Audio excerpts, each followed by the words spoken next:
Welcome back to BVarsity Live. Zach Ewing here in the TBC Media Studios. Our thanks to both Nick Ellis for coming in for a few minutes and to the South High boys soccer team. We had the Fab Five seniors who have been with that program for 4 years, and they are looking to cap a run of 3 consecutive section championships. They've won it in Division III and in Division II, now back in D2, and certainly the favorites in Division II are the Rebels. Before we go here in the final segment, wanted to talk a little bit about the football all-area team, which came out in your Sunday Californian. If you missed it, the whole thing is available on our website on Bakersfield.com. You can also still get print copies. Contact the Californian 395-7500. They will put you in contact with someone who can get you a copy of Sunday's all-area section. And it's certainly a special thing. We named a first team, second team, honorable mention for all these guys. We also had our top honors, the BVarsity Player of the Year, Offensive Player of the Year, Defensive Player of the Year, and Coach of the Year. 3 of those happen to be from the same school. That would be Liberty. Our Offensive Player of the Year was the quarterback Jordan Love. Defensive Player of the Year, defensive end Kurtis Brown, and our Coach of the Year, Bryan Nixon. And then the overall Player of the Year goes to the other top team in town, the Ridgeview Wolfpack. That would be quarterback Lawrence White. One of the things we did with them, we brought them all in, all of the first team selections in for portraits that you'll see in that Sunday Californian and on Bakersfield.com. We also had an opportunity to talk to most of those guys who came in, just had them here in the studio for just a few minutes each, a quick chat as to how their season went and what made them an all-area player. And we wanted to play some of those for you here. Let's start with Lawrence White, the Player of the Year, the quarterback from Ridgeview who's bound for Iowa State. Zach Ewing here along with 2015 BVarsity Football Player of the Year, Lawrence White of Ridgeview. What a year it was for you, Lawrence, as quarterback of the Ridgeview Wolfpack. Another Central Section championship in Division II, another regional bowl berth, another terrific season for you as a dual-threat quarterback, and also new this year playing a lot of snaps on defense as well. Last year, I know you did that a little bit, but you were really a full-time player this year, very rarely left the field, right? Oh, yeah, and that's something that Coach Manning told me earlier in the year. I'm going to have a bigger role in playing more snaps on both sides of the ball. So something I kind of took in, and I was willing to do it, and, I just put it all on the line. Did you have to change? Did you have to get in better shape? Did you have to stay more focused mentally? I mean, what was the biggest challenge of doing that? Oh, definitely. I had to do more conditioning. That means staying after practice and doing a little bit more than everybody else. And, mentally, I just had to get right. If I made a mistake on offense, I just had to get right before I got back on defense, So, it was tough, but, I liked playing it, and I enjoyed the role that I had to play. And, if I could do it all again, I wouldn't do it different. Absolutely not, especially not after the season you had. You beat 4 Division I teams in the non-league play, including Liberty, which goes on to win. So that was quarterback Lawrence White. We're not going to show you the entire videos. They are all available on Bakersfield.com or on the BVarsity Live YouTube channel. But Ridgeview, obviously a terrific season. The funny thing about that is I think I was wearing the exact same collection of clothes that day that I am today. So it's almost like I'm teleporting here and the room is transforming as we switch videos. Anyway, Lawrence, obviously a great kid, terrific athlete, and had an unbelievable season for the Wolfpack. On the other side of the ball, Ridgeview was very good as well, and we talked about him playing both sides of the ball. They had a lot of guys do that, and that was very key for them in a 13-0 start before, of course, losing to Narbonne in the state semifinal game to end the season. Across town, you had Liberty.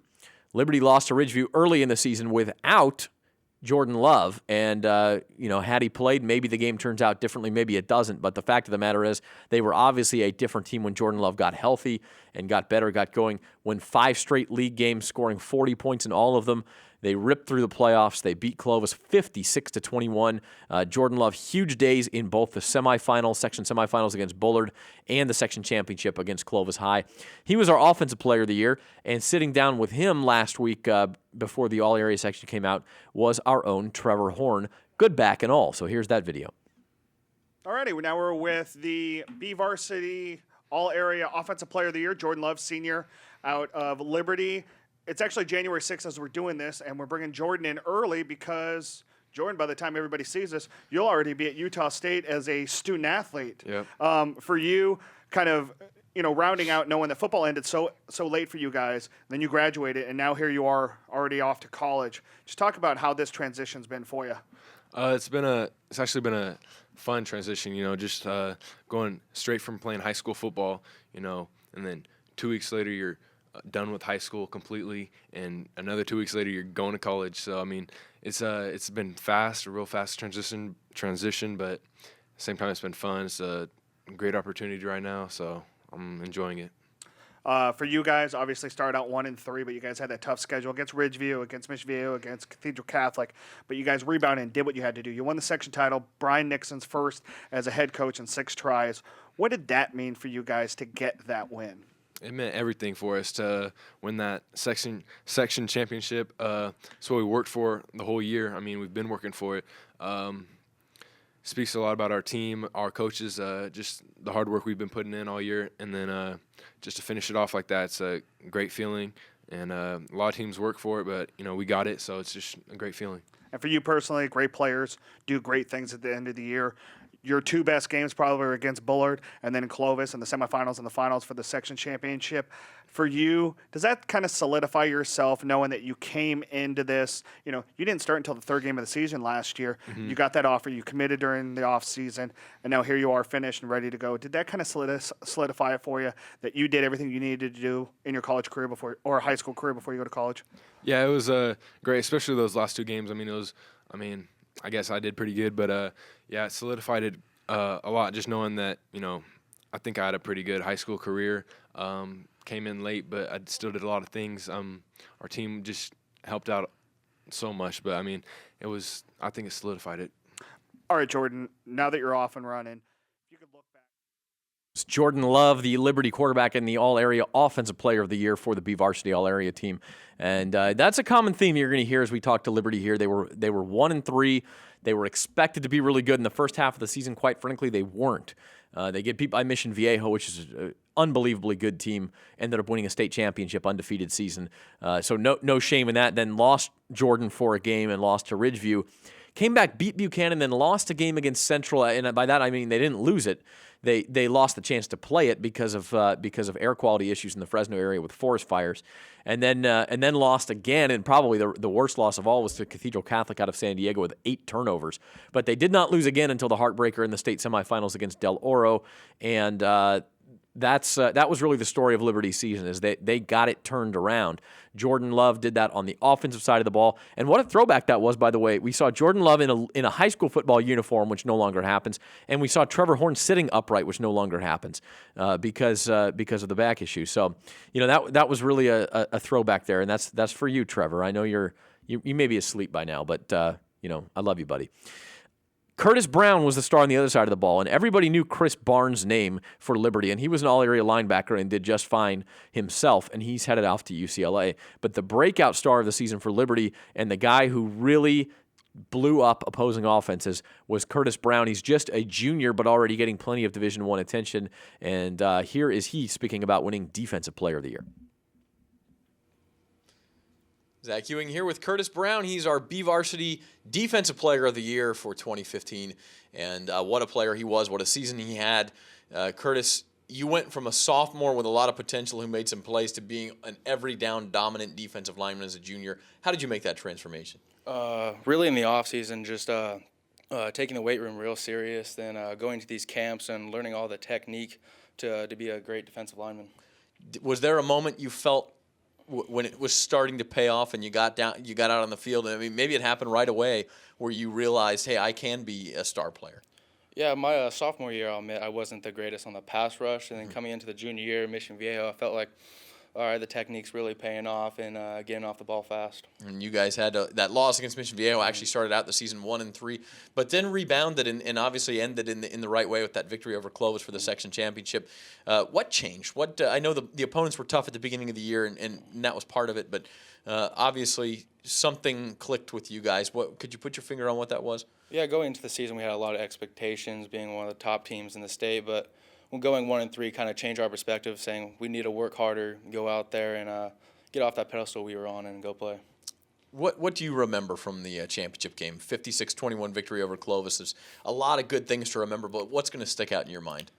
Shutting that potent offense down in the second half, just absolute zero. Yeah, I think it was 28-21 at halftime, and a shutout in the second half is pretty incredible. A statement win and a statement season for you. Your senior year, what do you think you have in store? Our team's going to be great next year. So we're just going to have to come out and compete and just do everything we did this year. And then Johnny Balderas talked about it. You and he will expect to be two of the leaders. Kurtis Brown of Liberty, the BVarsity Defensive Player of the Year, and the guy who was orchestrating the turnaround for Liberty, dealing with expectations with injuries, and then orchestrating that brilliant run at the end of the year and in the playoffs was Bryan Nixon. And you just, on a personal note, it's hard not to be happy for Bryan Nixon. The guy had been to 5 section championship games previously and lost all of them. Obviously a great coach with a big hole in that coaching resume, and he was able to fill it this year in really emphatic fashion, winning 56-21 over Clovis in that championship game. And Bryan Nixon, a good man, a good coach, and just all around a lot of fun to have in the studio all the times we had him this year. We had him in one last time as he was named BVarsity's Coach of the Year. Zach Ewing back with the 2015 BVarsity Live Football Coach of the Year, Bryan Nixon from Liberty. Congratulations on the season that was, Coach. And I know you made a lot of memories this year and had a lot of success. Coach won his first section championship after a very successful career that was sort of missing that one piece. But I'm guessing your memories go way beyond just winning the title from this season. Oh, definitely. You know, to be able to work with the men that I worked with on our coaching staff and the kids that we were able to be around for the year, and you know, the success that they had, and to watch them have that success was awesome for us. If you could pinpoint, and I'm thinking of the championship game, of course, but maybe there's something else, something that sticks out to you, a specific memory that you'll take with you forever from this season. I think it was really during a meeting time that we had in our bye week, and our kids decided that this was going to be the year, and they were going to really stay true to the course after our kind of tough preseason, you know, and our kids kind of had that talk amongst themselves while we were in there, and they were able to follow through with that, and that was kind of neat for us and things that we'll be able to talk about for years. That was a great segue, because I was going to talk about that. This was supposed to be the season that you won a championship. You were preseason number 1 in our poll and other people's rankings, and then you came in here in August and talked about potential and how that can be a bad word. And for 4 or 5 weeks, it was a bad word. It was potential and no results. Was there a time you thought maybe it's not going to happen and maybe this team won't live up to its potential? And how did you get it turned around? No, I don't think it was ever. I can't say that. Maybe there was a little bit of doubt sometimes because of just the little things that we weren't doing correctly. We knew that we had the talent and the chemistry to make it happen. And to see them finally start doing the little things right, and to watch them have that success and kind of know what it was like after they watch film to be able to be successful, to know what it was going to take Monday through Thursday. I think that was one of the neat things, and that's how they turned it around, is to be able to do the little things Monday through Thursday and prepare properly. How rewarding was it to see that pay off in the end? Oh, it was unbelievable, you know, and just to watch the kids to be able to celebrate in the fourth quarter and watch them run around and have smiles on their faces, and watch our coaching staff and give those guys hugs for all the hard work and effort they put into it. Was just it was a phenomenal feeling. Liberty beat Clovis 56-21 for the D1 Central Section Championship. First team from Bakersfield outside of Bakersfield High School to win a big school section championship since 1981. For that, Bryan Nixon, the easy choice for the BVarsity Live Coach of the Year. So that's what we had for you. You can catch all of the first-team guys on video interviews on Bakersfield.com, or almost all of them, or a couple who we didn't get in the studio, but most of them we did. Hey, that's a wrap for today. We had Nick Ellis in the studio to talk about his experiences shooting high school football, also to talk about the U.S. All-Star Bowl, the U.S. Army All-Star Bowl, which will be coming back to Rabobank Arena on May the 13th. We had the South High boys soccer team in. They play Foothill tonight. We'll be back with more live coverage next week. Also, check out online now, if you're interested, is it a replay of last night's Bakersfield College men's basketball game against Antelope Valley. Bakersfield College looking very good in that game, and really some tremendous players, some former high school players from Kern County on that team, and also a couple of star players from out of the area who really lit it up last night against Antelope Valley. It was a lot of fun to be there, and it should be a lot of fun to watch the replay as well. You can check that out on Bakersfield.com. Until then, for my producer, John Farrand, and again, our thoughts are with Trevor Horn. We hope to see him back next week, but I'm Zach Ewing, and this has been BVarsity Live.